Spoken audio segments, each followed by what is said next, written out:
forward by Konate. Colomboani, what a stop! বিশ্বকাপ শুরুর আগেই স্বস্তির খবর পেয়েছে বর্তমান বিশ্ব চ্যাম্পিয়ন আর্জেন্টিনা। আঙ্গুলের চোট কাটিয়ে পুরোপুরি ফিট হয়ে উঠেছেন দলের প্রথম পছন্দের গোলরক্ষক এমিলিয়ানো মার্টিনেজ। কয়েকদিন আগে ধরেই মার্টিনেজের চোট নিয়ে উদ্বেগ ছিল আর্জেন্টিনার শিবিরে, তবে সাম্প্রতিক মেডিকেল পরীক্ষার পর সেই শঙ্কা দূর হয়েছে। চিকিৎসকরা তাকে খেলার জন্য সম্পূর্ণ ফিট ঘোষণা করেছেন এবং দলীয় মেডিকেল স্টাফরাও মাঠে নামার অনুমতি দিয়েছেন। আর্জেন্টাইন সংবাদমাধ্যমগুলোর তথ্য অনুযায়ী আঙ্গুলের চোট থেকে দ্রুত সেরে উঠেছেন ৩৩ বছর বয়সী এই গোলরক্ষক। পরীক্ষার ফল ইতিবাচক আশায় বিশ্বকাপের শুরু থেকেই তাকে পাওয়ার আশা করছেন কোচিং স্টাফরা।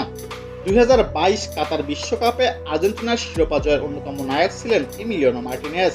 নকআউট পর্বে তার অসাধারণ সেভ এবং টাইব্রেকারে দুর্দান্ত পারফরমেন্স দলকে বিশ্বকাপ জিতিয়ে বড় ভূমিকা রেখেছিল। বিশেষ করে ফাইনালে ফ্রান্সের বিপক্ষে তার অবদান এখনও আর্জেন্টাইন সমর্থকদের স্মৃতিতে অমলিন। বিশ্বকাপ শুরুর আগে তাই মার্টিনেজের সুস্থ হয়ে ওঠা আর্জেন্টিনার জন্য বড় স্বস্তির খবর। গোলপোস্টে নিজের দলের সবচেয়ে নির্ভরযোগ্য নামকে ফিরে পেয়ে আরও আত্মবিশ্বাসী হয়ে উঠেছে লিওনেল স্কলানির দল।